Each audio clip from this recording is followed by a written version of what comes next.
Pala mga kalapatids, papahagis pala natin siya sa ano ko, kapatid ko dun sa may palengke namin. Medyo malayo-layo din yan, mga 16 kilometer.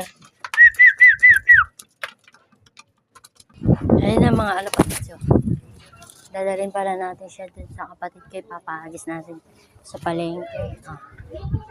Yan yan mga kalapatid siya. Oh. Ayun yung kapatid ko, nasa labas. Pahagis natin siya ngayon sa kalsada, kalapatid, sa taas. Sa may palengke. Ayun na mga kalapatid, siyagis niya na. Siyagis niya na.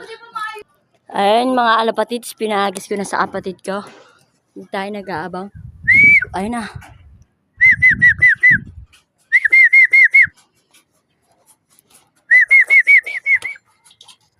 Ay mga kalapatid, nandito na agad siya sa ating kulungan.